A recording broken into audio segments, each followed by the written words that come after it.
The morning fog clung to the streets of Camden like a ghost that refused to leave. Seagulls screeched overhead, circling the quiet harbor, and the scent of salt water mixed with cold diesel drifted inland from the docks. It was just after 7:15 a.m. when two unmarked sedans rolled slowly down Bay Street, their headlights cutting through the mist. To anyone watching, it might have looked like nothing, just another winter morning in this postcard-perfect seaside town. But for those who had been here long enough, the sight of state investigators creeping past the frozen lobster shacks meant only one thing: a secret was about to surface. At the far end of the street stood a modest Cape Cod-style house, white clapboard siding, peeling blue shutters, and a crooked weather vane shaped like a schooner. For nearly 4 decades, its occupant had lived quietly, mowing his lawn in the summers, waving politely to neighbors, and volunteering at the local Veterans Hall. Now, Frank Dwyer, 74 years old, sat in his recliner with a mug of black coffee, unaware, or maybe unwilling to believe, that his past had finally caught up with him. Grainy flashes of July 1986. A diner waitress tying her apron under the neon glow of the Harborview Diner. A row of fishing boats rocking gently against the docks. A missing person flyer tacked to a telephone pole. Emily Porter, age 21. Last seen July 12, 1986.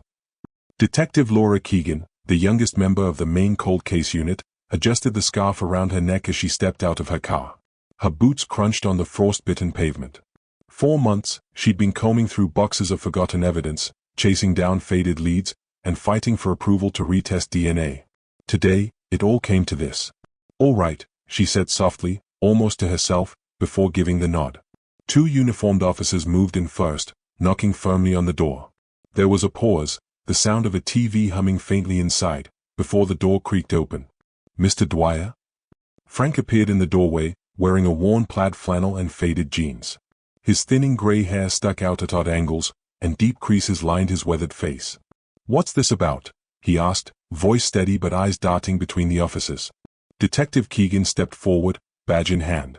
"Franklin Dwyer, we have a warrant for your arrest in connection with the 1986 homicide of Emily Porter." For a moment, the entire street seemed to fall silent. No gulls, no wind, no sound but the muffled hum of the television behind him. 1986, a humid July night. Emily Porter, her apron folded neatly under her arm, waves to a co-worker outside the diner. "I'll see you tomorrow, Meg," she calls, tucking a strand of sun-bleached hair behind her ear. The parking lot is dimly lit by a single buzzing streetlight. A blue Chevy Nova sits idling by the edge of the road. Back in 2025, neighbors pressed their faces to frosted windows as Dwyer was led down the front steps, his wrists locked in silver cuffs. The fog swirled around the police cars as murmurs rippled through the cul-de-sac. "Did you hear what they said?" an older woman whispered from her porch. "They're saying it's about that girl, from the diner." That girl. For 39 years, the name Emily Porter had been more ghost story than memory. Parents warned their daughters about walking home alone at night. Teens dared each other to sneak into the woods where her body was found, whispering about the Camden Woods curse. Her missing poster had once hung on every corner, now it was faded to sepia in old newspaper clippings, a relic of a tragedy the town had learned to live with, but never forgot. Inside the station, hours later, Franklin Dwyer sat hunched over in an interview room, his gnarled hands folded on the table. A digital recorder clicked on. Detective Keegan slid a manila folder across the table. Inside, photos of Emily Porter, the crime scene, and a single-page DNA report. "You lived in this town in 1986, she said evenly. "You knew Emily. You ate at the diner where she worked. Witnesses placed your car near the marina that night. And now we have your DNA." Frank didn't respond at first. He just stared at the glossy black and white photo of Emily's smiling face. Then, finally, he muttered, almost inaudible, "I told her to leave me alone." Keegan leaned forward, her voice quiet but sharp. "Frank." Emily Porter was 21 years old. She never came home that night. Flashback, July 16, 1986. A hiker pushes through thick underbrush just past dawn, swatting at clouds of mosquitoes. He freezes when he sees something pale tangled in the ferns. Emily's body lies curled on the forest floor, her shoes missing, one hand clenched tightly around a small gold locket. Back in the present, Detective Keegan closed the folder and stood. "After 39 years, Frank," she said softly, "it's over." Outside, the fog finally began to lift. The harbor emerged from the mist, lobster traps stacked neatly along the dock, fishing boats bobbing gently in the current. But for Camden, Maine, the weight of an unsolved murder had finally cracked open, and what spilled out would haunt the town all over again. For the first time in nearly 4 decades, Emily Porter's name was on everyone's lips. And this was only the beginning. Summer 1986, Camden, Maine. The summer Emily Porter turned 21, Camden felt like a living postcard. The harbor shimmered under the July sun, sailboats drifted lazily along the bay, and the air smelled of salt, fried clams, and sunscreen. Tourists came and went, snapping photos of lighthouses and lining up for lobster rolls, but for locals, summer was survival. Emily knew this better than anyone. By day, she worked double shifts at the Harborview Diner, pouring endless cups of coffee and carrying plates of blueberry pancakes to fishermen just off their boats. By night, she and her best friend Megan O'Connell would sit on the marina docks, legs dangling over the water, whispering about all the places they'd go once they had enough saved up. She had this way about her, Megan recalled years later. Emily wasn't just pretty. She noticed things other people didn't, the way the sunlight hit the ocean, the patterns in seagull feathers, the stories behind strangers' faces. She said one day she'd capture it all on film. Emily carried a second-hand Pentax camera everywhere, snapping photos of anything that caught her eye, chipped paint on an old fishing shack, reflections of lobster traps in puddles, her little sister Karen blowing soap bubbles in their yard. Someday, she told Karen, I'm going to Boston. I'll study photography, maybe even travel. But for now, Camden was home. A close-knit family. Emily was the middle child in a family of 5. Her father, Robert Porter, worked as a sternman on a lobster boat, gone before sunrise most mornings. Her mother, Helen, managed the local library and kept the household together with quiet determination. Their house on Elm Street always smelled of lemon cleaner and salt air, its walls crowded with family photos and Emily's snapshots taped up beside them. She was the glue, Karen Porter later said, sitting in her kitchen decades later, her hands trembling around a mug of tea. We all leaned on Emmy. When Dad came home angry from a bad day on the water, she'd be the one cracking jokes to make him laugh. When I was scared about high school, she'd sit on my bed until I fell asleep. Losing her wasn't just a tragedy. It shattered the family. But no one knew that yet. Dreams bigger than Camden. Emily loved Camden, but she wanted more than the quiet rhythms of a fishing town. On her breaks at the diner, she'd sit on the back steps with a dog-eared issue of National Geographic, tracing her finger over photos of Paris, Venice, and Kyoto. She used to say, "The world's too big to stay in one place forever," Megan remembered. She had this notebook full of plans, camera gear she wanted, places she'd stay, things she'd photograph. It was like she could see the life she wanted so clearly. She'd even circled the date on her calendar, August 15, 1986, her first planned visit to Boston to tour the Massachusetts College of Art and Design. She never made it. The Harborview Diner, where everyone knew her name. The Harborview Diner wasn't just a workplace. It was Emily's stage, her sanctuary, her second home. Inside, the air always smelled like sizzling bacon and burnt coffee, and the sound of clinking cutlery mixed with the creak of worn vinyl booths. Locals gathered there every morning, swapping fishing reports and town gossip, while tourists stared wide-eyed at laminated menus stained from decades of blueberry syrup. Emily thrived in that chaos, balancing plates up her arms, calling orders over the clatter, greeting every regular by name. She remembered everybody's usual, said Tom Ellis, a fisherman who still comes in for breakfast every Sunday. Black coffee, extra cream for me, blueberry muffin on the side. Every time. She made you feel seen. But that visibility came with its shadows.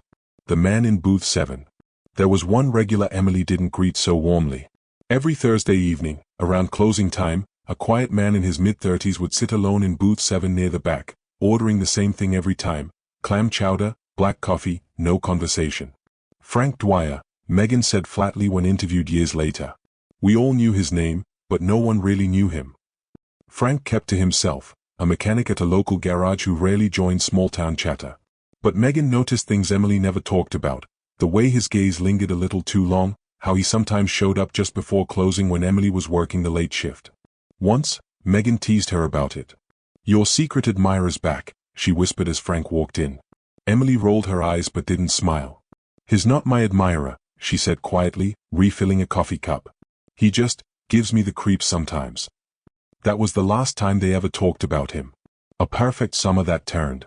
By all accounts, July 1986 began like any other Camden summer, fishing boats pulling into harbor at dawn, tourists snapping photos, kids racing their bikes down Main Street. But something about Emily's last few weeks stood out to those closest to her. She seemed distracted, Karen said. Like she was always somewhere else in her head. Megan noticed it too. She started leaving work with her camera more, taking long walks down by the marina alone. I asked her if something was wrong, and she just said, "I'm fine." But I didn't believe her. Emily had also started keeping a small gold locket around her neck, one no one in the family recognized. When Karen asked where she got it, Emily brushed it off. "Just a gift," she said. To this day, no one knows who gave it to her. Why her loss cut so deep? Camden wasn't a place where people went missing. Bad things happened on the news, to other towns, in other states, not here. Emily's disappearance in July 1986 was a shockwave. The Porter family became the face of grief. Karen, only 16 at the time, remembers standing in front of cameras at a candlelight vigil, clinging to her mother's hand, begging for anyone with information to come forward. The diner shut down for 2 days. Fishermen donated to a reward fund. Churches held prayer circles. 4 weeks, the entire town joined search parties combing through woods and marshes. "You couldn't drive 10 feet without seeing her face on a flyer," said retired Detective James Malley, who led the original investigation. It shook Camden to its core. But as the weeks dragged on, hope faded. When Emily's body was finally found 4 days later, something inside the community broke. "People locked their doors after that," Malley said. "We weren't that kind of town before Emily." Foreshadowing the stakes. Nearly 40 years later, Camden still carries Emily's absence like a scar. For Karen, it's a wound that never closed. "I always thought we'd find out who did it," she said in a 2022 interview, her voice breaking. "Every time a new detective called, every time they reopened the file, I thought, this is it." And then nothing. It took DNA technology that didn't exist in 1986 to finally reveal the truth. The quiet man in booth 7. The blue Chevy Nova. The missing locket. Pieces of a puzzle everyone thought they'd never solve. Emily Porter's story is more than a tragedy. It's a reminder of dreams cut short, of a family left fractured, and of a small town forever haunted by the question, how could this happen here? But now, after 39 years, Camden is finally getting answers, though not the kind anyone expected. June 14, 1986, Bangor, Maine. The summer heat clung heavily to the small mill town, the kind of oppressive warmth that made even the shadows seem sticky. People moved slowly, their conversations lazy, muffled beneath the constant hum of cicadas. But beneath the calm, something darker simmered. This would be the last weekend 17-year-old Lisa Carver was seen alive. 4 decades, the timeline remained a puzzle. But in hindsight, every minute mattered. Every decision, every detour, brought her closer to danger. Flashback montage, 48 hours before disappearance. Friday, June 13, 1986, 6 p.m. Lisa clocked out from her summer job at Danforth's Diner, a small, family-run spot on Main Street where she waitressed part-time. She was cheerful, even chatty, telling co-workers about the plans she had for the weekend. She kept talking about this bonfire out by the river, one former co-worker recalled years later. She was so excited, just being a teenager. It was supposed to be just that, an ordinary summer night. Friday, 8:30 p.m. Lisa met up with her best friend, Katie Monroe, in front of the Cumberland Farms gas station, a usual hangout spot for local teens. Witnesses later described Lisa wearing a light blue denim jacket, white tank top, and pink sneakers, details burned into memory because they'd become critical years later. Katie remembered her energy that night vividly. Lisa was glowing. She had this laugh that carried across the street. "We were just kids, you know? None of us thought about danger." By midnight, Katie went home. Lisa didn't. The last sighting. Saturday, June 14 to 12:45 a.m. A witness later told police they saw Lisa walking alone along Route 9, near the edge of town. Her denim jacket slung over her shoulder, she was heading toward the Penobscot River Trails, a popular spot for weekend bonfires. What they didn't know then, what investigators would learn much, much later, was that someone else was watching her too. Intercut, unseen movement. That same night, Thomas "Tommy" Delaney, a 32-year-old mechanic with a history of violent outbursts, had been drinking heavily at Murphy's Tavern downtown. Witnesses described him leaving around 12:15 a.m., stumbling but determined, keys jangling in his hand. At the time, nobody linked him to Lisa. He wasn't part of her world. But his rusty blue Chevy Nova was spotted parked near the river around 1 a.m. Police wouldn't learn this for decades. Saturday, 1:30 a.m. Several teenagers who'd gathered at the bonfire remembered seeing Lisa arrive briefly. She chatted with a few friends, but then, strangely, left alone. Why she left has never been clear. Some believe she got an unnerving phone call, others think she argued with someone at the party. Whatever the reason, that decision placed her back on the dark stretch of Riverbend Road, alone, under a moonless sky. Saturday, 2:05 a.m. A passing truck driver later reported seeing a girl matching Lisa's description walking quickly along the roadside, glancing over her shoulder. He didn't stop. That was the last confirmed sighting of Lisa Carver alive. Dawn, silence spreads. By morning, Lisa's bed at home was untouched.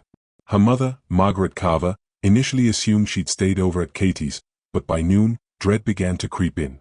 Calls were made. Friends were questioned. By 5 p.m., Lisa's disappearance was reported to the Penobscot County Sheriff's Office.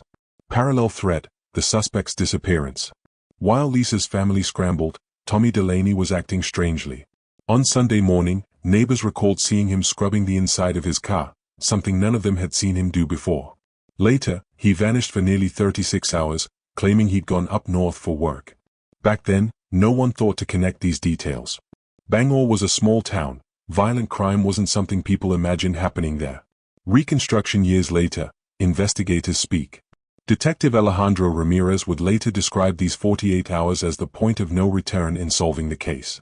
If we'd understood the timeline back then, if we'd known who was where, and when, we might have found her sooner. But in 1986, there were no cell phones. No surveillance cameras. It was like chasing shadows. The unknown path. What happened between 2:05 a.m. and sunrise remained a mystery for nearly 4 decades. Did Lisa accept a ride from someone she trusted? Did she stumble into the wrong car at the wrong time? Or, was someone lying in wait that night, planning this from the start? Every unanswered question would haunt her family, her friends, and the community of Bangor for years. But one thing was certain, the clock started ticking the moment Lisa walked into the dark. And somewhere out there, her killer was watching, waiting, ready. The air was thick with late summer humidity on the morning of August 17, 1986, when a jogger named Karen Whitfield took her usual route along a wooded trail just outside Havenbrook, Maine. The town was quiet, still waking up under a pale dawn sky, the mist clinging low to the ground. It should have been an ordinary Sunday, but within the hour, Havenbrook would never be the same. Karen jogged this path nearly every morning, a 3-mile loop around Lake Merritt, bordered by pine and birch trees. But as she rounded a bend near an old, rusting wooden footbridge, something stopped her cold. At first, she thought it was trash, a bundle of clothing discarded in the grass. Then she saw bare feet protruding from beneath a torn denim jacket. Karen froze. Her breath caught in her throat, the rhythmic sound of her sneakers scraping the dirt trail suddenly deafening in the silence. "Please, no," she whispered, already knowing it was something far worse than litter. She stepped closer, cautiously, her heart pounding so hard she could feel it in her ears. That's when she saw the face, Emily Porter's pale, lifeless expression staring up at the sky. Karen stumbled backward, clapping a hand to her mouth to muffle the scream clawing its way up her throat. She didn't know Emily personally, but everyone in Havenbrook knew of her. Emily was only 21, a local girl with a bright smile who worked the counter at Havenbrook Books and dreamed of leaving for art school in Boston. Now, she was lying motionless beneath the canopy of pines. The 911 call. Karen sprinted back up the trail, lungs burning, until she reached the roadside where an older couple in a pickup truck stopped after seeing her frantic waving. They called 911 from the nearest payphone at a gas station. This was 1986, long before cell phones, and within 20 minutes, the usually serene trail was swarming with flashing lights and uniformed officers. Sheriff Harold Whitaker, a stocky man in his mid-50s with thinning gray hair, was among the first to arrive. The sheriff's department rarely dealt with violent crime. Havenbrook was the kind of place where petty theft made the front page. But the moment Whitaker saw the scene, he knew this was different. Emily's body lay partially hidden beneath the footbridge, face up, her right arm draped awkwardly across her chest. Her clothes were disheveled, suggesting a struggle. There were bruises around her neck and wrists, deep abrasions on her knees, and what looked like defensive wounds along her forearms. Sheriff Whitaker crouched near the body, his jaw tightening as he carefully scanned the ground for footprints. "Don't touch anything," he muttered to a rookie deputy who instinctively reached for the torn denim jacket lying beside her. "This entire area is a crime scene now." Forensics in the 1980s. Unlike today, DNA testing wasn't widely used in 1986. Investigators had to rely heavily on fingerprints, blood typing, fibers, and eyewitness testimony.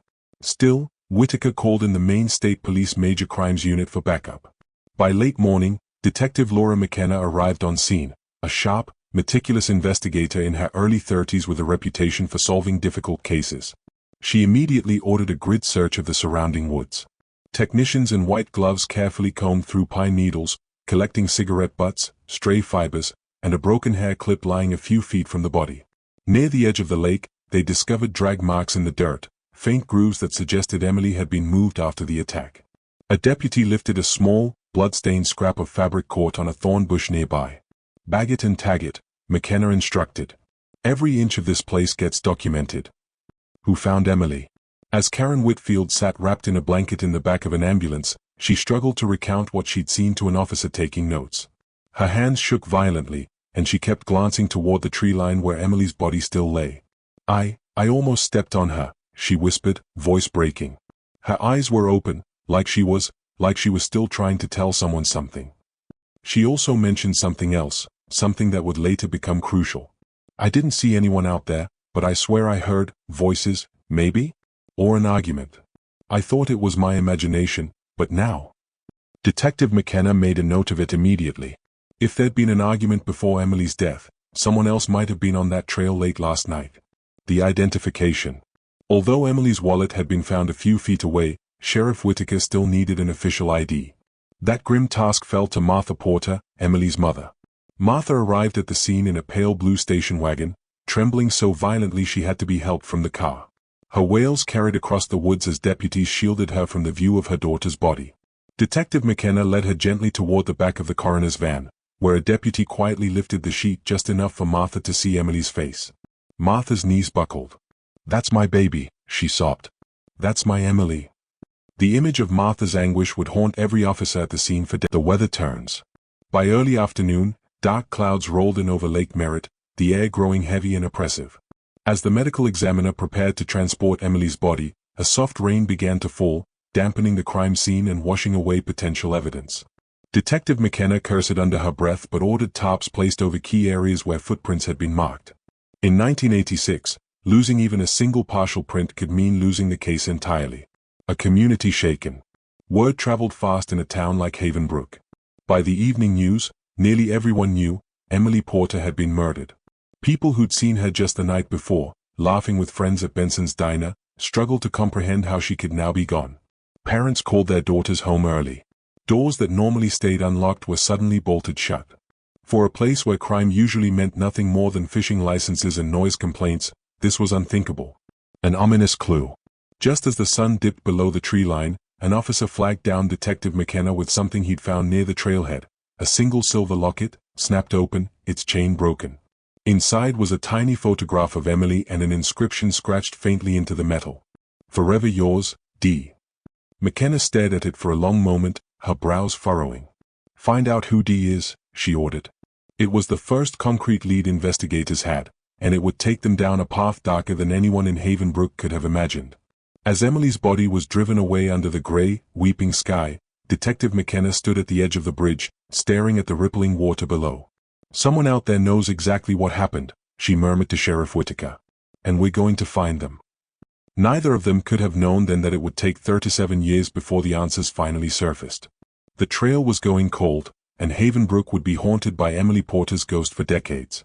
The fluorescent hum of the Portland Police Department filled the cramped room where detectives gathered around a cluttered table. The clock read 3:27 a.m. on October 19, 1986, just hours after Emily Porter's body had been discovered on that cold, lonely logging trail.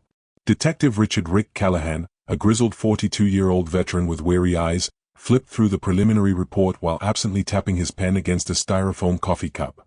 Across from him sat Detective Sandra Myers, younger, sharper, and known for her meticulous eye for detail. Callahan sighed, leaning back. 21 years old. Nursing student. Found face down near the creek. No purse, no ID on her, no footprints leading away. This doesn't look random. Myers glanced at the photos. Whoever did this knew the area. No tire tracks, no cigarette butts, nothing. They cleaned up after themselves, or they knew exactly where not to leave evidence.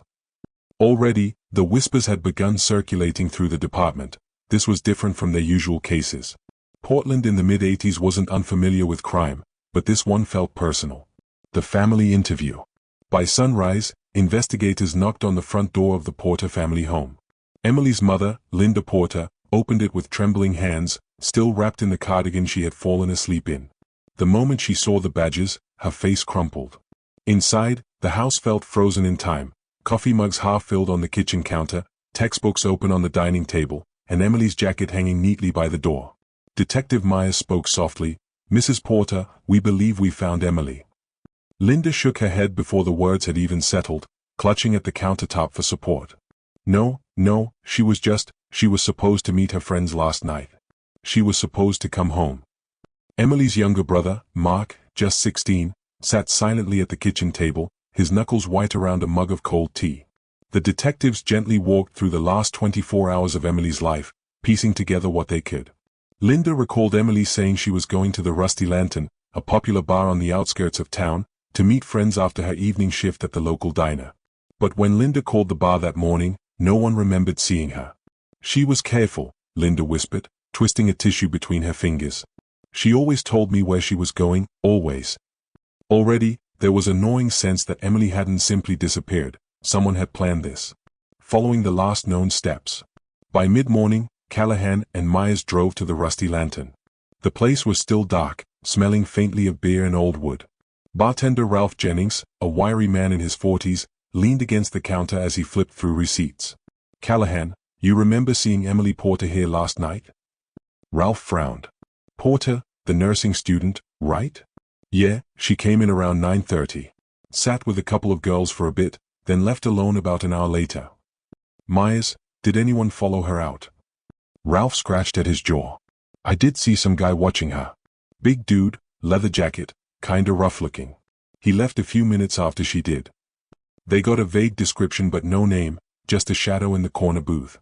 Out back, detectives checked the bar's small parking lot. No cameras, no witnesses, no clues. It was a dead end, but the sense of unease deepened. Whoever had followed Emily that night had vanished without a trace. The first suspects. Investigators turned to Emily's circle of friends, starting with Carrie Miller, her closest confidant. Sitting across from them in the station, Carrie's eyeliner was smudged from crying, but her voice trembled with guilt more than grief. "Carrie, she wanted to stay out later, but I had class this morning. I told her I couldn't. She said she'd just head home. God, I should have stayed with her." Carrie hesitated before mentioning something else. Emily's ex-boyfriend, Brian Keller, a 24-year-old mechanic with a short fuse and a reputation for drinking too much. "Carrie, he didn't take the breakup well. She told me last week he'd been calling her late at night, leaving weird messages. I think she was scared." Brian quickly became the focus of their attention. Detectives brought him in for questioning that afternoon. He showed up in grease-stained coveralls, his face pale but his demeanor defensive. "Callahan, Brian, when's the last time you saw Emily?" "Brian, couple weeks ago. She dumped me, all right? Said I was too much. But I didn't hurt her." Myers, witnesses saw a man matching your description leaving the bar after her. Brian slammed his hands on the table. "It wasn't me. I was at my cousin's place last night, ask him." His alibi checked out, frustratingly so. Another lead collapsed. An ominous clue. Late that evening, Myers received a call from the forensics team combing through the wooded area where Emily's body was found. They'd recovered something unusual about 20 yards from the creek, a single silver charm bracelet, partially buried beneath damp leaves. It belonged to Emily. Linda confirmed it immediately when shown the item. But there was something else, a small trace of motor oil smeared faintly along one of the charms. Myers frowned at the lab report. "Motor oil doesn't belong out there. Not unless our guy works with cars, or wanted us to think he does." It was their first tangible clue, but it raised more questions than it answered. A town on edge. Within 48 hours, word spread through Portland's close-knit neighborhoods. Parents kept their daughters close. Bars and late-night diners saw fewer patrons. Everyone whispered theories, but no one had answers. Local newspapers ran headlines like, "Young nursing student found dead, police searching for leads." Candlelight vigils formed outside the diner where Emily worked, friends huddling together against the October chill. Linda attended each one, clutching a framed photo of Emily, her tears soaking the edges of the glass. She was supposed to change lives, Linda told a reporter softly. Not have hers stolen. The first dead end. By the end of the week, detectives had interviewed more than 20 people, chased down 3 separate leads, and run dozens of checks on known offenders in the area. Nothing. The lack of evidence was suffocating. No fingerprints, no fibers, no weapon, no witnesses. It was as if Emily had simply vanished and reappeared lifeless miles away, untouched by the world in between. At the station, Callahan stared at the case board, a dozen photographs of Emily pinned alongside scraps of notes and arrows connecting possible suspects. Callahan muttered under his breath, "Someone out there knows what happened. And they're watching us waste our time." Unbeknownst to him, he wasn't wrong. Foreshadowing the cold years. The initial investigation burned hot for 3 weeks, every detective working around the clock. But as leads ran dry, resources shifted elsewhere. Emily's case quietly slid from the top of the pile, becoming just another unsolved folder in the back of a cabinet. For now. Because decades later, a single overlooked clue, one hidden in plain sight, would bring everything crashing back to light. The first few weeks after Emily Porter's disappearance were a blur of desperate searches, endless interviews, and sleepless nights. The quiet coastal town of Bridgeton, Maine, became the center of a media frenzy, its once tranquil streets filled with news vans, camera crews, and investigators swarming for leads. Everyone hoped, and prayed, for a breakthrough. But hope, as Emily's family would soon learn, can be as fragile as it is relentless. 1. The first major dead end. By late October 1986, just over a month after Emily vanished, Detective Richard Harmon and his team had chased down every plausible lead. One tip came from a truck driver who claimed he'd seen a young woman matching Emily's description at a rest stop off I-95, traveling with a man in his late 20s driving a dark blue pickup. "We thought we had something," Harmon recalled years later. "It sounded credible, the timeline fit, and the man he described didn't match anyone we'd already cleared." The team canvassed the area, interviewing gas station attendants, waitresses, and motel clerks. Flyers with Emily's photo, her bright green eyes and dimpled smile, were plastered everywhere. But after 2 weeks, the lead collapsed. Surveillance tapes from a nearby diner didn't show Emily. The truck driver, under further questioning, admitted he wasn't 100% sure it was her. The man and the pickup were never identified. It was the first of many false starts, each one gnawing away at the family's hope. 2. The toll on the Porter family. At the Porter home, grief and tension were constant companions. Her mother, Margaret Porter, transformed the dining room into an unofficial headquarters. Stacks of newspaper clippings, handwritten notes, and police reports covered every inch of the table. The walls were pinned with timelines and maps marked with red circles, possible sightings, locations Emily loved, and places authorities had searched. Emily's father, Thomas Porter, withdrew into himself. A quiet, stoic man by nature, he threw himself into work at the mill, often staying late just to avoid coming home to the oppressive silence. Emily's younger brother, Danny, only 17 at the time, spiraled. Once a promising baseball player, he quit the team, stopped seeing his friends, and spent long nights driving aimlessly around town, as if he might somehow stumble upon the sister he adored. "We stopped being a family," Danny said in a 2017 interview. "Everything revolved around Emily, finding her, wondering what happened to her, blaming ourselves for not keeping her safe." Margaret rarely slept, living on coffee and cigarettes. She called the police almost daily, pressing them for updates. Every time the phone rang, her heart stopped, bracing for either good news or the confirmation of her worst fears. 3. Media pressure and mistrust. As weeks turned into months, the case began to attract regional attention. News stations from Portland and even Boston descended on Bridgeton, interviewing neighbors, old classmates, and anyone who had ever crossed paths with Emily. Margaret initially welcomed the coverage, believing that keeping Emily's face in the public eye would generate leads. But the media soon grew restless for drama. Rumors began circulating, whispers that Emily might have been involved with drugs, or that she'd run away to escape a bad relationship. None of it was substantiated, but headlines painted a different picture. Did Emily want to disappear? One tabloid asked, the insinuation deeply wounding the family. Margaret stopped speaking to reporters altogether, furious at what she saw as exploitation of her daughter's pain. The growing tension between the family and investigators didn't help, either. Detective Harmon and his team, working with limited resources, were overwhelmed. Without cell phones, DNA testing, or digital tracking, every lead depended on old-fashioned legwork, knocking on doors, making calls, following hunches. As months passed without answers, Margaret began accusing the police of not doing enough. In a small town where everyone knew everyone, the rift quickly became public. 4. Promising suspects that led nowhere. By early 1987, investigators had zeroed in on several potential suspects, each one seeming, at first, to hold the key to solving the case. The ex-boyfriend. Emily's ex, Kyle Brennan, was questioned extensively. Their breakup had been messy, and friends described him as possessive and jealous. But Kyle had an airtight alibi. He was working a double shift at the sawmill the night Emily disappeared, backed up by time cards and multiple witnesses. The out-of-towner. Another lead focused on a drifter named Ray Red Mallory, who had been spotted camping near Bridgeton Lake the week Emily went missing.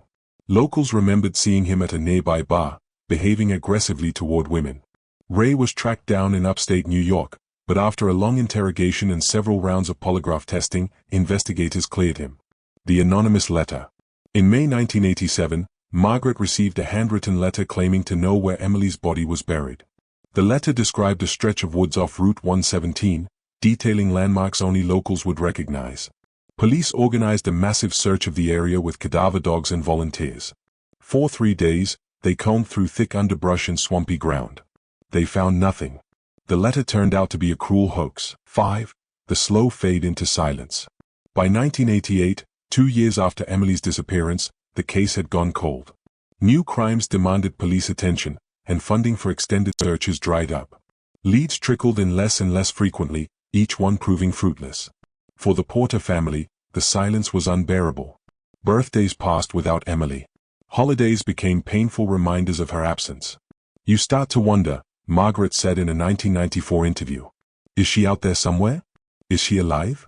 Or have we been mourning someone we just haven't buried yet? Danny left Maine after high school, unable to bear living in a town where every street, every familiar landmark, whispered her name. Thomas rarely spoke about Emily at all, burying his grief in routine and long hours at work. Margaret, however, refused to give up. She started attending meetings for families of missing persons, wrote letters to state officials, and eventually became an advocate for cold case reforms in Maine. 6. A lingering ghost. By the early 2000s, more than a decade after Emily vanished, the Porter family had learned to exist around their grief. But they never moved on. Emily's room remained untouched, the faded posters still taped to the walls, her old cassette collection neatly stacked on the dresser, her favorite denim jacket hanging on the back of the door. Margaret kept the porch light on every night, convinced that if Emily was still alive, she'd find her way back home. Detective Harmon, now retired, admitted years later that the case haunted him. I still have her photo on my desk, he said in a 2009 interview. We never stopped caring. We just ran out of places to look. 7. Foreshadowing the breakthrough. Unbeknownst to everyone, the evidence that would one day solve Emily's case had been in storage all along, a tiny scrap overlooked in the chaos of 1986. It would take decades, the advent of modern forensic technology, and a team of determined cold case investigators to finally bring justice. But in those dark years, before DNA databases and digital breakthroughs, Emily Porter's disappearance seemed destined to remain an unsolved tragedy, a wound carved deep into the heart of a family and a community. Millfield, Maine, had changed in 37 years. New families moved in, storefronts were replaced, and kids who once rode their bikes past the old mill had grown old themselves. But one thing never faded, the shadow of Emily Porter's disappearance. The case wasn't just a tragic mystery anymore, it had become part of the town's identity, woven into whispered stories, campfire tales, and small-town superstitions. The Girl in the Pines. On summer nights, teenagers dared each other to drive out to the abandoned old pine quarry, the last place Emily was rumored to have been seen alive. Local legend claimed that if you parked your car on the narrow dirt road, shut off the headlights, and whispered Emily's name 3 times, you could see her reflection in the rearview mirror. Some swore they had seen it. A pale figure standing just beyond the tree line. Her hair damp and tangled, her face streaked with blood and dirt. Always barefoot, always silent. Others said they'd hear soft humming, an old Fleetwood Mac song Emily loved, barely audible through the wind in the pines. Of course, none of it was ever proven. But for the teenagers of Millfield, the legend of the Girl in the Pines became a rite of passage. Theories that refused to die. The myths weren't just ghost stories. Over time, competing theories about what happened to Emily evolved into full-blown folklore. The drifter theory. Some believed Emily had been abducted by a trucker passing through on Route 11. An unconfirmed sighting of a brown Chevy pickup seen near the quarry that night became gospel. The jealous lover theory. Rumors spread that Emily's boyfriend, Derek Walsh, snapped in a fit of jealousy. Derek moved away years later, but the whispers followed him. Every family barbecue and barroom debate circled back to him eventually. The cult theory. A more sinister belief emerged in the late 90s when local kids discovered strange markings on trees near the quarry, carved symbols, melted candles, and animal bones. Some swore Emily had stumbled into a satanic ritual and was killed to keep it secret. The hidden witness theory. Old-timers insisted someone in town knew the truth all along, that the killer still lived among them, hiding in plain sight. Every theory had its die-hard believers. And each one drove a deeper wedge between families and friends who disagreed. The haunted house on Whitman Road. 5 miles from where Emily was last seen stood a dilapidated farmhouse on Whitman Road. Locals claimed it once belonged to a reclusive man named Harold Griggs, a retired logger who didn't trust people and kept to himself. After Emily vanished, a rumor started. Someone had seen a young woman's dress hanging from his clothesline. Others swore they heard screaming at night. Griggs was questioned in 1987 but never charged. He died in 1992, but his house became a magnet for thrill seekers. By the 2000s, the farmhouse was known as the Murder House. Teenagers broke in to leave graffiti like "Where's Emily?" on the walls. Paranormal investigators from out of town brought EMF detectors and EVP recorders, convinced the house was haunted. Nothing definitive was ever found. But to this day, the road is avoided by most locals after dark. Generational trauma. For the Porter family, the myths were torture. Emily's younger sister, Rachel, who was just 13 when Emily vanished, still lives in Millfield. She says the legends make it impossible to move on. It's like she's been turned into a ghost before we even know what happened to her. People forget she was real. She laughed, she danced, she wanted to be a teacher. Now she's just a story. Rachel stopped driving past the quarry years ago. On Halloween nights, when kids post shaky videos claiming they've seen Emily's ghost, she turns off her phone. Every time someone starts talking about demons or truckers or cults, it's like they're building this wall between us and the truth. The outsiders who came hunting. In 2014, Millfield made headlines again when a true crime podcast featured Emily's case. Suddenly, outsiders flooded the town. Amateur sleuths, YouTubers, and paranormal investigators. One TikTok creator claimed he solved the case by analyzing satellite imagery of the quarry. A group of ghost hunters live-streamed from Whitman Road, claiming spirit voices told them Emily never left the woods.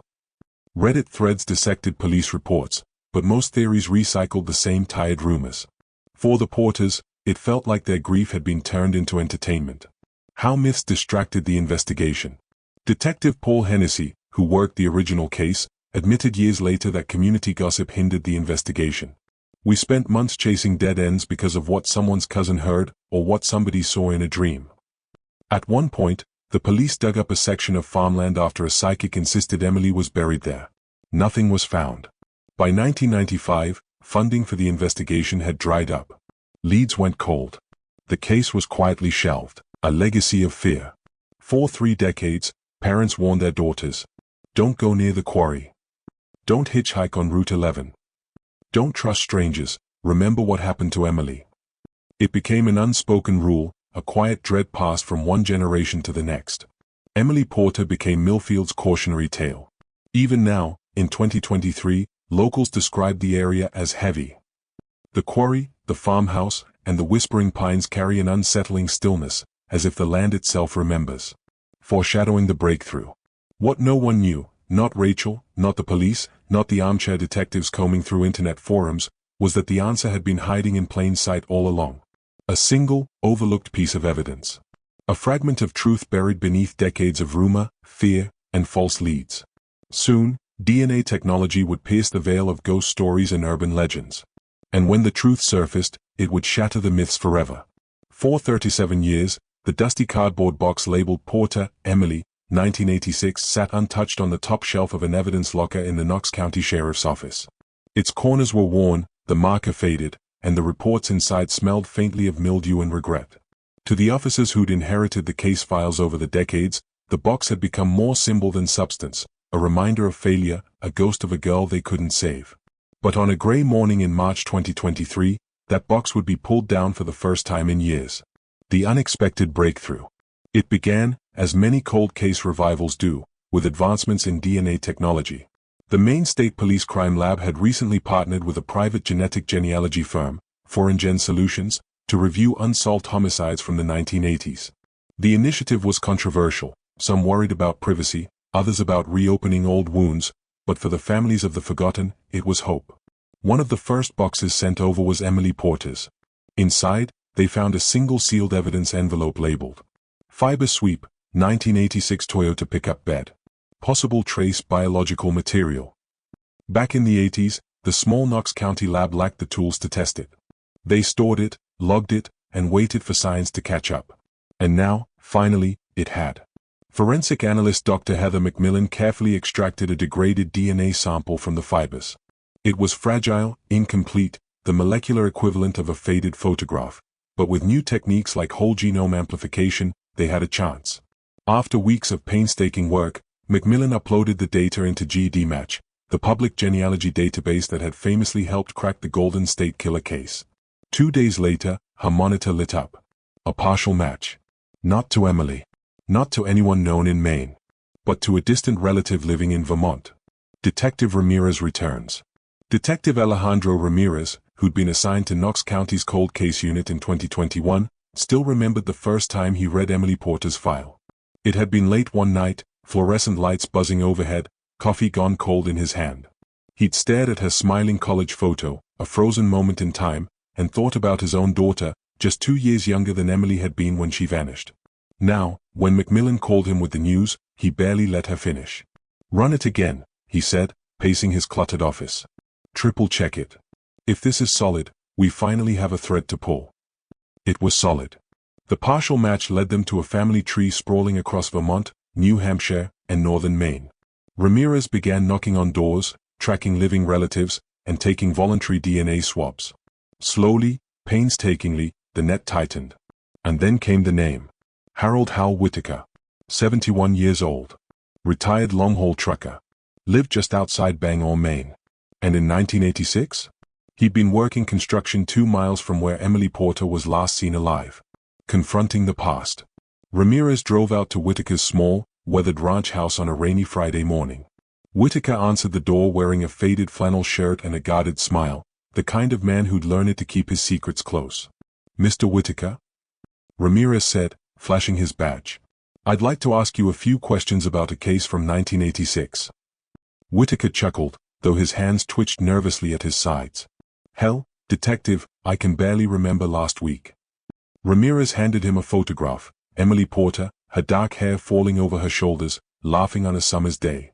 The smile faded from Whitaker's face. The family learns the news. Back in Rockland, Emily's younger sister, Catherine Porter, now 53, sat on the porch of the family home when Ramirez arrived. She hadn't seen a detective's car in her driveway in over a decade. "Please," she whispered, before he even said a word. "Tell me you've got something this time." Ramirez nodded. "We found DNA, Catherine. And we have a person of interest." Her hands flew to her mouth. For nearly 40 years, Catherine had kept Emily's room exactly as it was, posters on the wall, her favorite cassette tapes lined up on the dresser. Now, for the first time, she felt something she hadn't in decades. Hope. The catalyst goes public. 2 weeks later, sheriff's deputies and state police investigators gathered in the old Knox County courthouse for a press conference. It was standing room only. Journalists from Portland to Boston had descended on the small coastal town.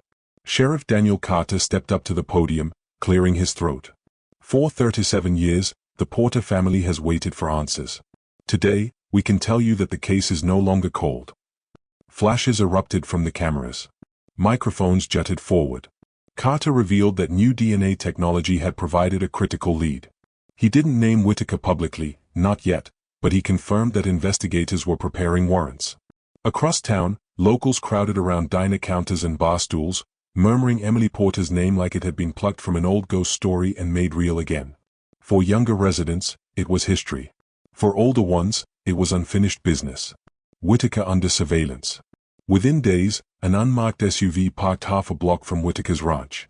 Inside, Detective Ramirez and FBI agent Emily Carter watched through binoculars as Whitaker carried groceries inside, smoked on his porch, and drove his beat-up Ford to town. They needed his DNA, something discarded, something legal.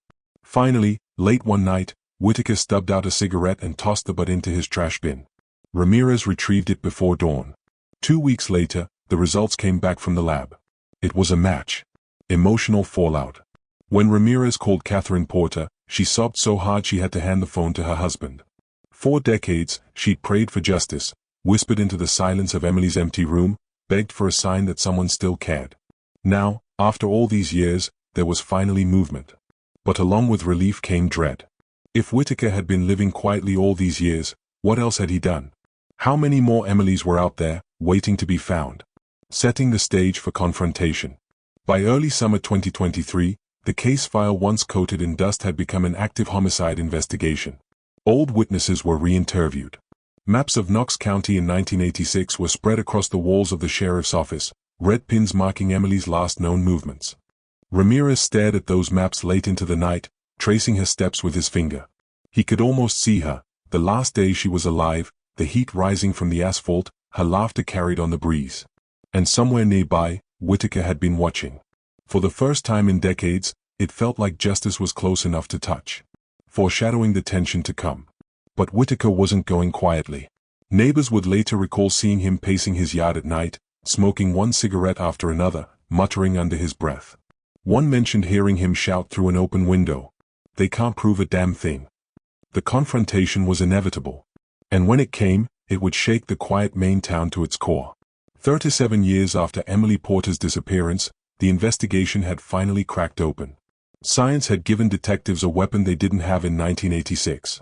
Families long forgotten were being dragged back into the spotlight.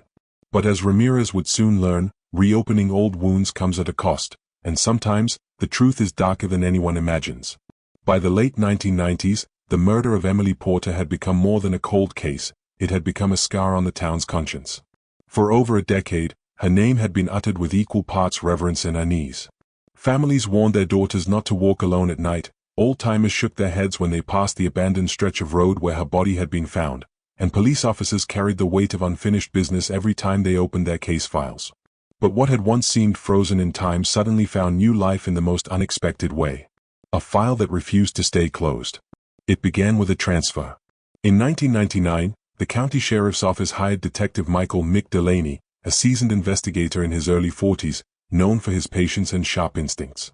Unlike the younger officers eager to move on from old cases, Delaney had a reputation for digging into forgotten files and finding cracks others missed. One rainy afternoon, while reorganizing storage at the precinct, Delaney stumbled across Emily's case file. The folder was worn, its manila edges fraying, the words "Unsolved Homicide, Emily Porter, 1986" stamped in fading red ink.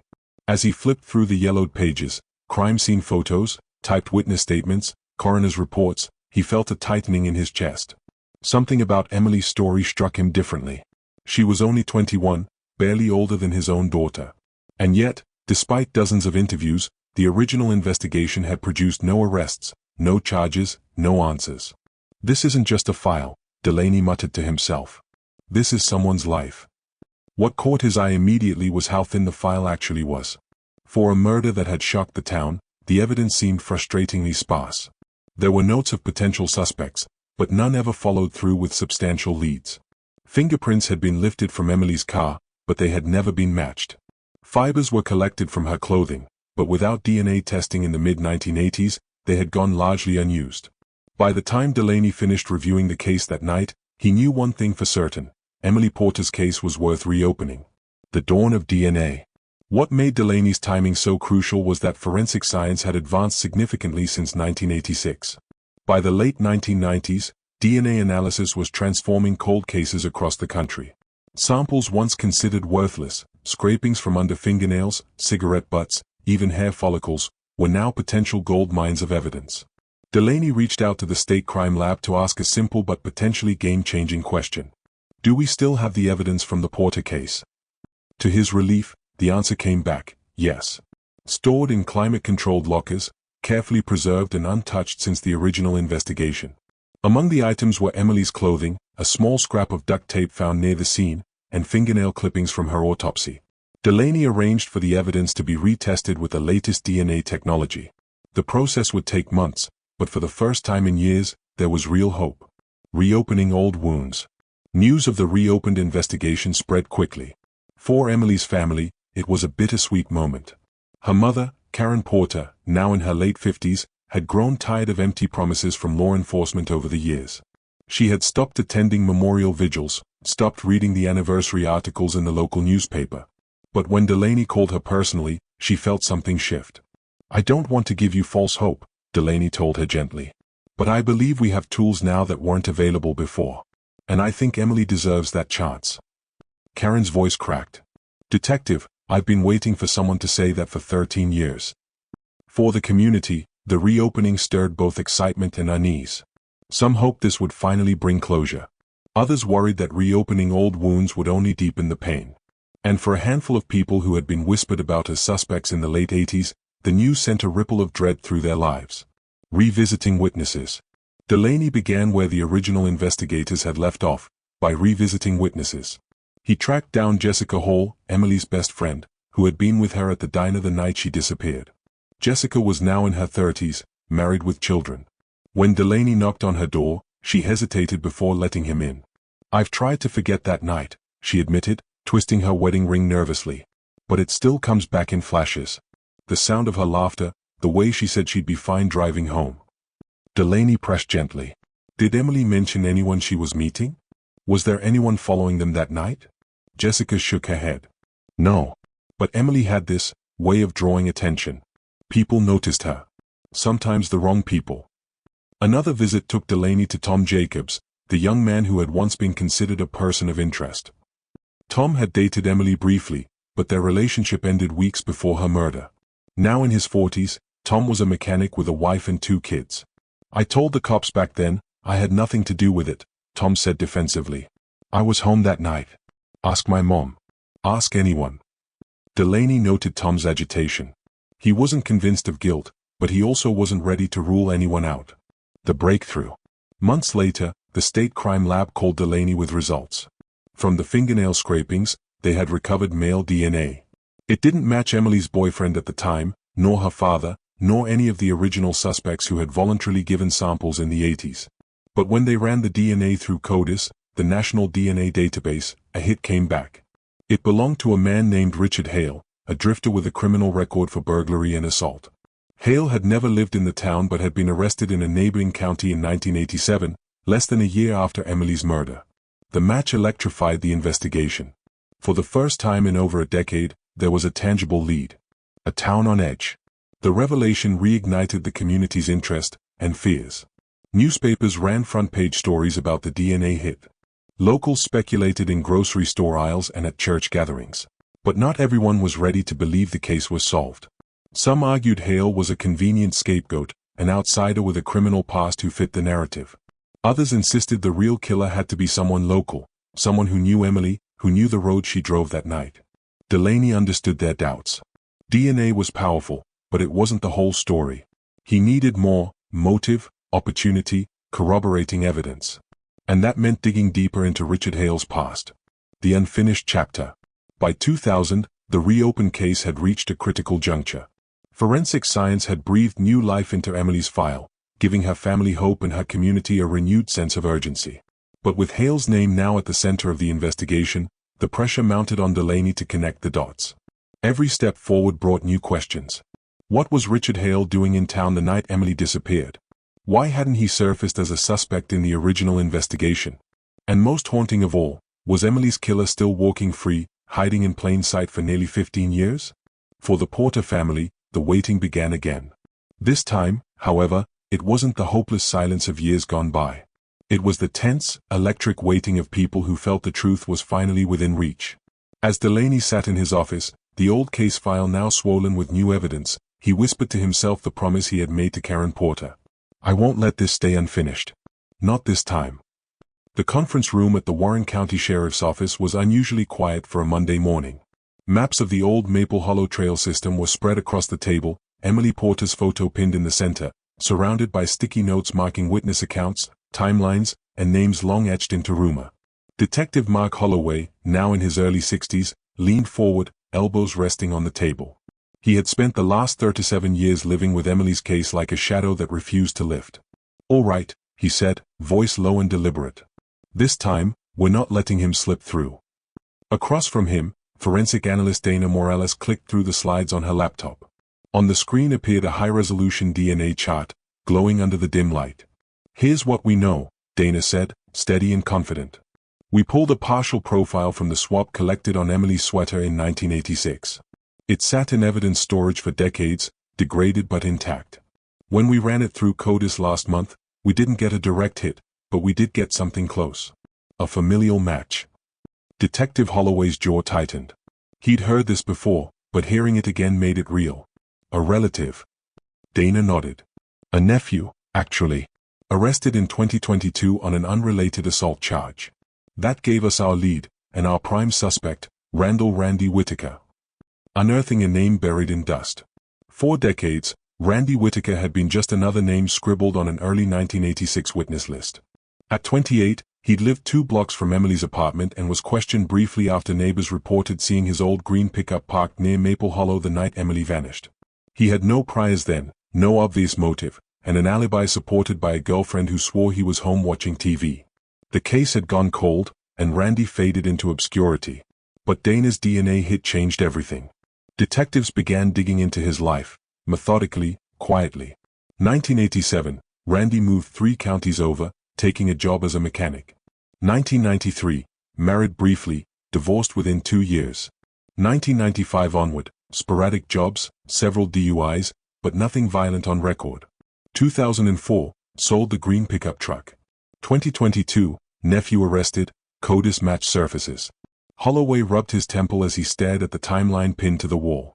"We were looking at him the whole time," he muttered. Rebuilding the night of the murder. Armed with new forensic backing, investigators reconstructed the night of May 17, 1986 in painstaking detail. That Saturday, Emily had worked a double shift at the diner. Witnesses placed her leaving around 10:15 p.m., wearing her favorite pale yellow sweater and carrying a small canvas tote. The last confirmed sighting came from a neighbor, who saw her walking past the intersection of Ashwood and Maple Hollow Road around 10:30 p.m. Detective Holloway sent 2 younger officers to re-interview everyone still living in the area. Some doors opened eagerly, others hesitated, for decades of silence had built thick walls. One neighbor, Ellen McCarthy, now in her 70s, remembered something she'd never mentioned in 1986. "That truck, it had a dent in the fender, right near the headlight. I remember because the moonlight hit it just right. I always thought it was Randy's." Her statement lined up perfectly with a photo recovered from DMV archives. Randy's green Ford F-100 had the same distinctive dent. Setting the trap. But DNA and circumstantial evidence weren't enough for an arrest. Investigators needed something current, something that tied Randy directly to Emily's death beyond any reasonable doubt. That's where Detective Holloway's plan came in. In early 2024, Holloway and Agent Lila Chen, a specialist in cold case interrogations, devised a covert surveillance operation. For 3 weeks, unmarked cars tailed Randy through his quiet routines.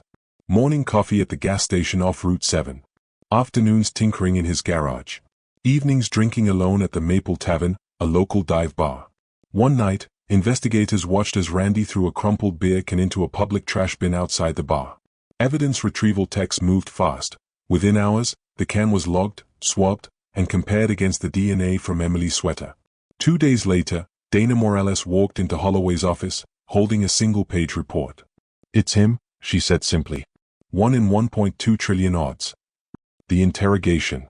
March 12, 2024. Inside the gray-walled interview room, Randy Whitaker sat slouched in his chair, arms crossed. Holloway, standing opposite him, studied the man who'd haunted his career. Randy had aged poorly, thinning hair, deep crow's feet, calloused hands, but his pale blue eyes still carried a defiant sharpness. "Randy," Holloway began, sliding a photograph of Emily across the table, "we finally got our answers." Randy glanced at the photo, then back at Holloway, smirking. "You boys really digging up ghosts now, huh?" Lila Chen entered quietly, setting a thick file on the table. "We've got your DNA," she said, her tone even. "From evidence collected in 1986.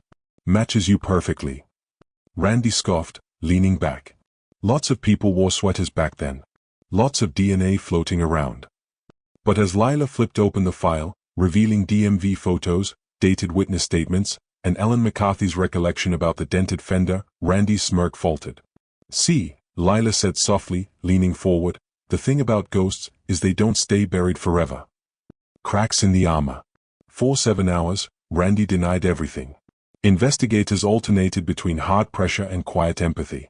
Holloway spoke about Emily's life, her dreams, her family, her unfinished future. Lila confronted Randy with the Birk and DNA match, the irrefutable science. By hour 6, Randy's hands trembled slightly as he lit a cigarette. "You think I meant for it to happen?" he muttered, almost under his breath. She wouldn't stop screaming. Silence hung in the room. Holloway stared, heart pounding. Randy didn't elaborate further that night, but the statement was enough. Combined with the DNA, reconstructed timeline, and corroborating witness memories, prosecutors had everything they needed. The arrest. 2 days later, the sun barely cresting over Warren County, SWAT officers rolled up quietly to Randy's small, weather-worn home. At 5:43 a.m., Randy Whitaker, now 66 years old, was placed in handcuffs on his front lawn, charged with the murder of Emily Porter. Neighbors gathered, hushed whispers replacing decades of silence. Some cried openly, others just shook their heads, processing the fact that the man who'd lived among them all these years had carried such a dark secret. Emotional aftermath. Emily's younger sister, Laura Porter, now 53, stood outside the courthouse later that day. Her hands trembled as she clutched a photo of Emily, tears streaking down her cheeks. "We waited 38 years for this moment," Laura said to reporters. Emily finally gets her voice back. Detective Holloway, watching from a distance, allowed himself a rare moment of quiet satisfaction. But even as Randy sat in custody, Holloway knew the trial would be a battle, and the shadows of Maple Hollow still had secrets yet to give. Present day, March 2024. The sun had barely risen when Detective Laura Hensley stood outside a modest, weather-worn house on the edge of Millersfield. A heavy stillness hung in the air, broken only by the occasional bark of a distant dog. She tightened her grip on the warrant in her hand, her breath fogging in the cold morning. 22 years had passed since Emily Porter, a bright-eyed 21-year-old college student, disappeared one summer evening in 2002. 22 years of unanswered questions. 22 years of a family trapped in limbo. Now, for the first time, they had a name. Jason Callahan. A quiet, unassuming man now in his mid-40s, Jason had lived in Millersfield most of his life. He had no prior violent record, worked as a mechanic, and blended seamlessly into the fabric of the town. But the DNA recovered from the cuff of Emily's blouse, preserved all these years in evidence storage, had changed everything. The arrest. At 6:03 a.m., the unmarked cars rolled up. Officers fanned out, surrounding the property. Detective Hensley approached the front door, her heart pounding. She knocked firmly. Knock. Knock. Knock. A few seconds later, the door creaked open. Jason Callahan appeared, barefoot, wearing a faded t-shirt and plaid pajama pants. His eyes, still heavy with sleep, darted between the officers. "Jason Callahan?" Hensley asked, her voice steady. "Yeah, that's me," he said cautiously. "You're under arrest for the murder of Emily Porter," she declared, pulling out the warrant. "Turn around and place your hands behind your back." For a brief moment, his face was unreadable, confusion, maybe disbelief. But then something flickered across his features. His shoulders slumped as if a weight had been dropped on him. Jason didn't fight. He didn't speak. He simply turned, hands extended, and let the cuffs click into place. The interrogation room. 2 hours later, Jason sat under the harsh fluorescent lights of the Millersfield Police Department's interrogation room. The walls were sterile and suffocating, the air thick with unspoken truths. Detective Hensley slid a thick manila folder across the table, letting it land with a deliberate thud. Inside were crime scene photos, coroner reports, and the newly matched DNA evidence. "You've been carrying this for over 2 decades, Jason," she began softly, leaning forward. "We know you were with Emily the night she disappeared." Jason stared at his hands, resting on the cold metal table. His knuckles were pale, his breathing shallow. "I didn't mean for it to happen," he whispered, so faintly Hensley almost missed it. Her pen stopped mid-scribble. "Tell me what happened," she urged gently. Jason's confession. He swallowed hard, his Adam's apple bobbing. When he finally raised his eyes, they glistened with something between guilt and exhaustion. "It was supposed to be just a ride home," he began, voice cracking. "Emily, she asked me for a lift after the summer fair. I'd known her since high school. I thought she trusted me." He paused, dragging his hands down his face. "She said something in the car, I don't even remember what, but I lost it. I'd been drinking. I pulled over. I yelled at her. She yelled back. Hensley sat silent, letting him fill the void. She tried to get out, he said, voice trembling. I grabbed her arm to stop her, but she fought back. 1 second she was screaming, the next. Jason's breathing grew shallow, his words breaking apart. I pushed her, he finally admitted. She hit the ground, hard. There was blood. I panicked. He clenched his fist so tightly the veins in his arms bulged. I didn't plan it. I swear to God, I didn't. But she wasn't moving, and I knew I'd gone too far. The cover-up. Jason leaned back, his face pale and clammy. I dragged her off the road, into the trees. I thought, maybe no one would find her there. I didn't know what else to do. Detective Hensley let the silence hang, the weight of his words sinking into the room. You went back to your life, she finally said. You fixed cars. You went fishing. You went to church. Meanwhile, Emily's family, her voice faltered, then hardened. They spent 22 years waiting for this. Jason's shoulders sagged even further. I thought about her every day, he whispered. Every single day. The aftermath in the hallway. Outside the interrogation room, Deborah Porter, Emily's mother, waited with trembling hands clasped around a faded photograph of her daughter. Her husband, John, sat silently beside her, staring at the scuffed linoleum floor. When Hensley stepped out, her expression told them everything before she spoke. He confessed, she said quietly. He's going away for a very long time. Deborah pressed the photo to her chest, tears sliding down her face. I prayed for answers, she whispered. I prayed every night.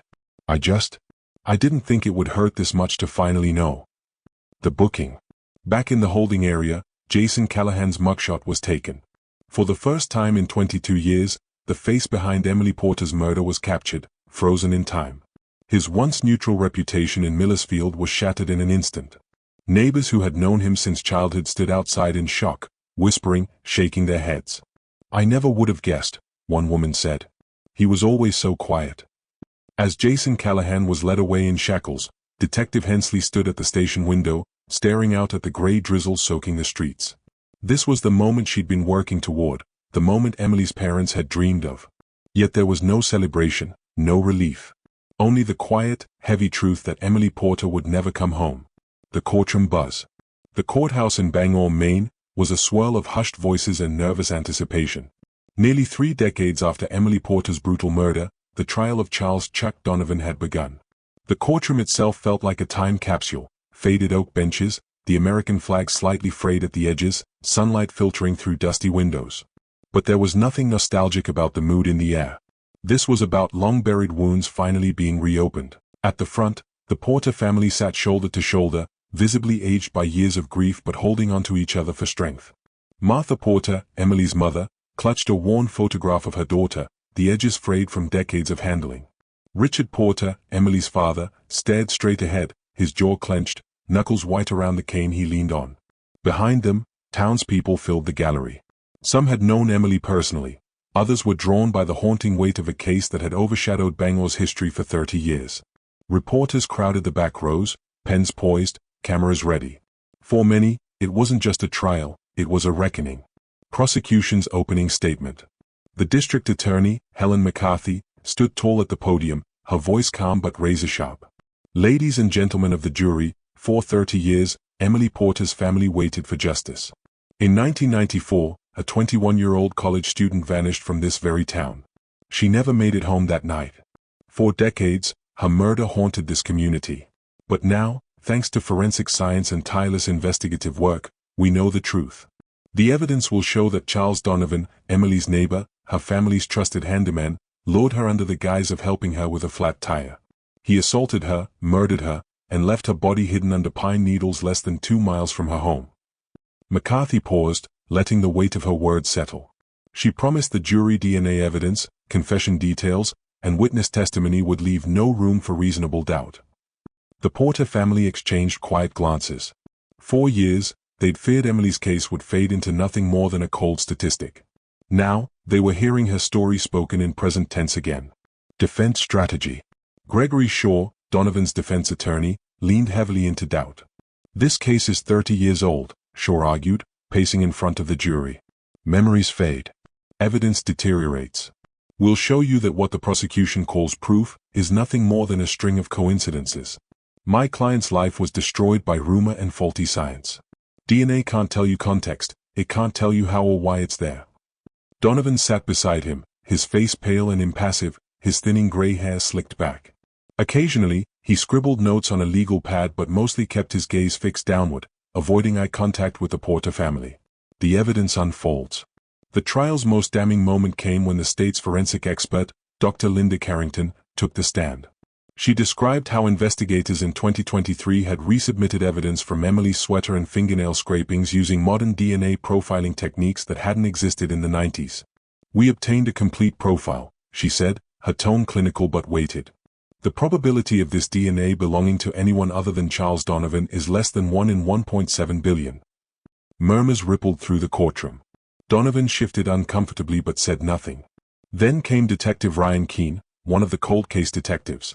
He walked the jury through Donovan's past, his access to the Porter property, his history of inappropriate advances toward young women in the neighborhood, and his inconsistent statements during the original investigation.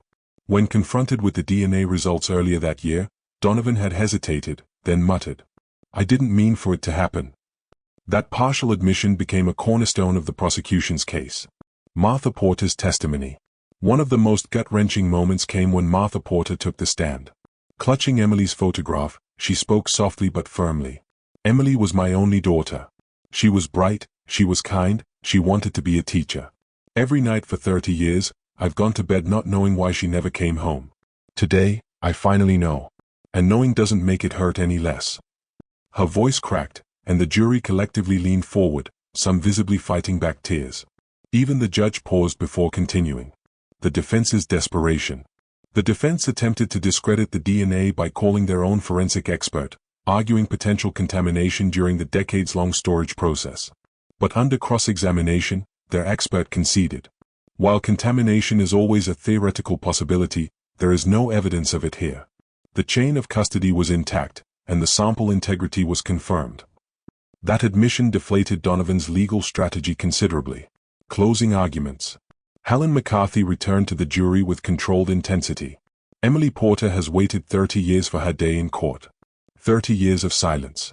30 years of birthdays missed, milestones stolen. Don't let the man who took her life walk free because time has passed. Time doesn't erase guilt." The defense argued reasonable doubt, but by then, it felt hollow. The verdict. After 6 hours of deliberation, the jury filed back in. The gallery held its breath. "We, the jury, find the defendant, Charles Donovan, guilty of murder in the first degree." Gasps erupted. Martha Porter buried her face in her hands, sobbing silently.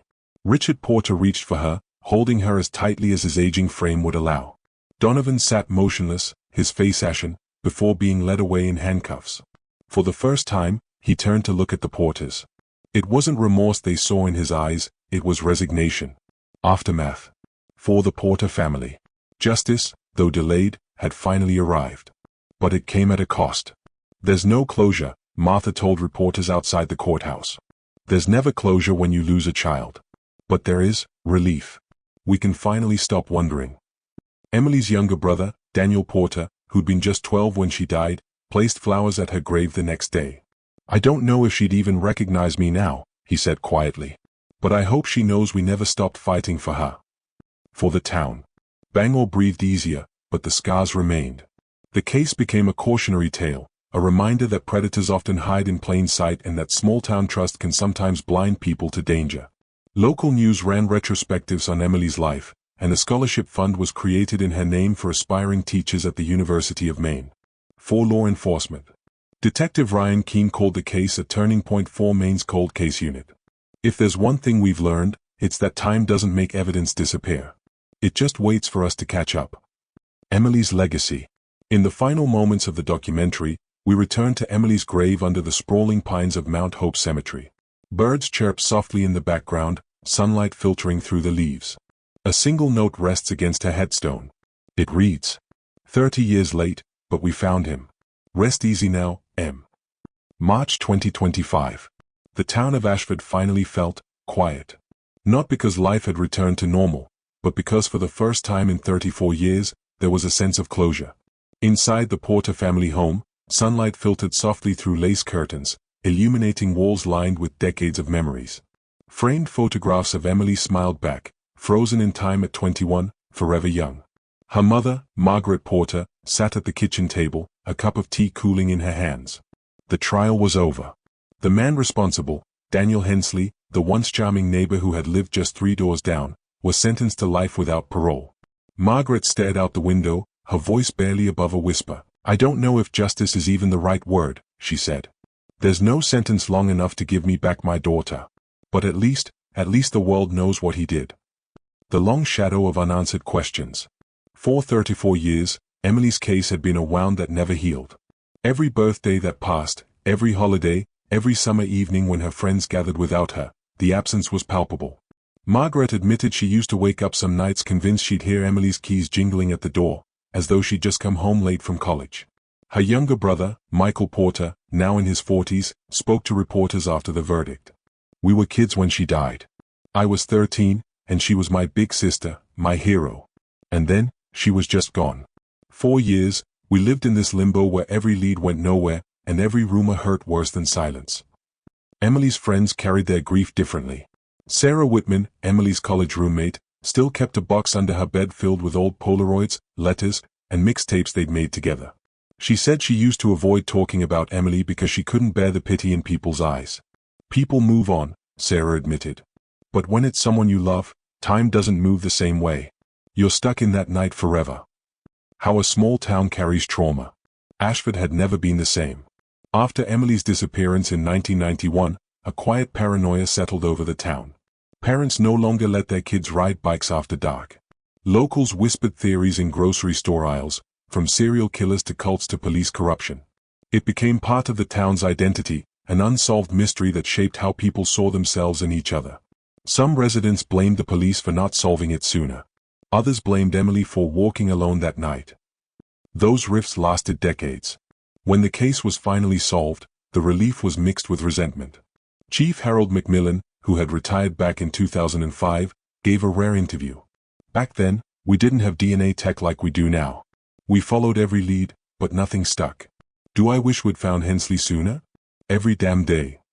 In 2022, the catalyst came when new forensic technology reanalyzed the DNA found under Emily's fingernails. The match to Daniel Hensley, someone who'd been questioned briefly in 1991 but dismissed due to lack of evidence, shocked everyone. The lessons law enforcement learned.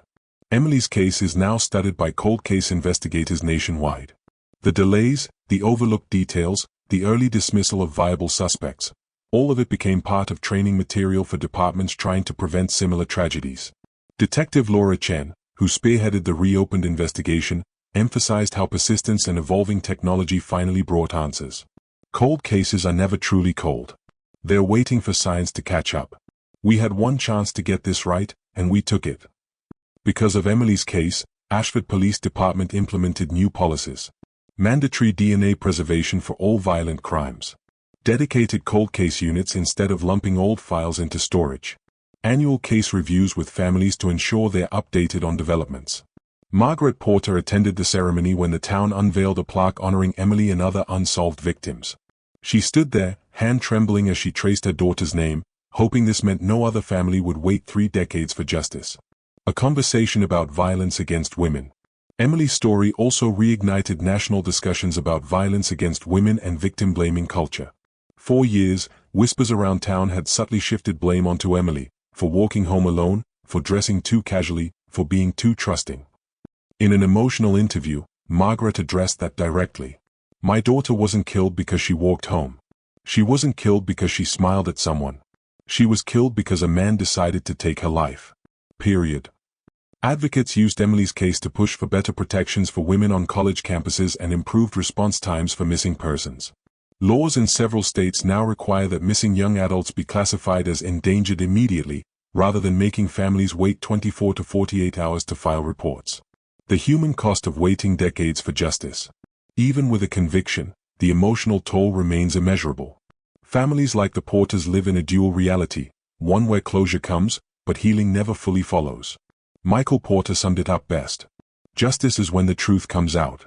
Healing, that's something else entirely. You live the rest of your life carrying both." Emily's case left scars on the community, but it also forged unlikely bonds. Survivors of other unsolved cases reached out to the Porters, forming a network of families who understand the pain of waiting, the ache of unanswered questions, and the bittersweet relief when an arrest is finally made. Emily Porter's legacy. Emily Porter's name now carries meaning beyond her tragic death. At Ashford University, a scholarship in her honor supports young women pursuing criminal justice degrees. The hope is that some of these students will go on to solve other cases, ensuring no one else fades into silence. On the anniversary of her disappearance, hundreds gather at the Ashford Memorial Park. They light candles, share stories, and remember Emily not just for how she died, but for how she lived, her laughter, her passion for photography, her dream of opening an art gallery one day. Margaret stands at the podium each year, looking out at the crowd holding candles. Her words are always the same. Emily's story reminds us that time does not erase love. And justice delayed is not justice denied, as long as we refuse to forget. The verdict had been read. The suspect was in prison. For Emily Porter's family, after nearly 4 decades of anguish, there was finally some form of closure. But in small towns like Windham, closure is rarely ever complete. The courthouse steps were buzzing that afternoon. Reporters packed shoulder to shoulder, their microphones thrust forward, cameras rolling, hoping to capture the moment when Sarah Porter, Emily's younger sister, now in her 60s, finally addressed the media. Her gray-streaked hair framed a face etched with both relief and exhaustion. "Justice took 40 years, she said softly, her voice trembling. "But Emily's story is not over. None of ours are." Her words lingered in the humid air. It sounded like more than grief, it sounded like a warning. That night, Detective Laura McKinney sat alone in her office, a single desk lamp throwing shadows across stacks of case files. Emily Porter's file, the one she'd reopened and solved after 4 decades, sat neatly on top. But her eyes weren't on it. Instead, she stared at another box. A worn cardboard container, edges fraying, its label nearly faded with time. Case #78-114, Jessica Monroe. Laura hesitated before touching it, her fingertips tracing the yellowing tape across the lid. Jessica Monroe. Another 21-year-old who vanished under eerily similar circumstances, just 6 months after Emily Porter's disappearance. Same wooded outskirts. Same missing personal items. Same haunting silence that followed. And unlike Emily's case, there had never been a suspect. 2 weeks later, the Porter family held a memorial service, gathering around the modest stone marker finally placed at Emily's resting place. Dozens of candles flickered softly in the late summer breeze, illuminating faces lined with tears and fatigue. After the service, Sarah Porter approached Laura quietly. "Detective," she whispered, glancing around as though someone might be listening. "Did you ever find out why?" "Why what?" Laura prompted gently. "Why Emily was out there in the woods that night?" Laura hesitated, the weight of the question pressing down on her. "We have theories," she said carefully, "but no definitive answers." Sarah looked away, her expression tight. "Then you don't know about the other girl," she murmured. Laura stiffened. "What other girl?" But Sarah didn't elaborate. She just turned and walked away, vanishing into the crowd of mourners, leaving Laura with a gnawing unease she couldn't shake. Back at the precinct, Laura finally opened the Jessica Monroe file. Polaroids slid out first, the grainy black and white images showing a young woman smiling brightly, frozen in time. A chill ran through Laura's spine as she noticed the date scrolled on the back. April 3, 1982. Exactly 6 months after Emily Porter was last seen. The similarities between the 2 cases became impossible to ignore. Both women were 21. Both disappeared near Windham Forest. Both were last seen leaving the same roadside diner. Neither of their cars showed signs of struggle. And then, buried deep in the evidence log, Laura spotted something that made her blood run cold. A single silver pendant recovered from the woods where Jessica's backpack was found. Engraved on the back was one word: Emily. By the time Laura closed the file, the office was silent, the only sound the hum of the overhead lights. She picked up her phone, hesitating before dialing. "Agent Collins?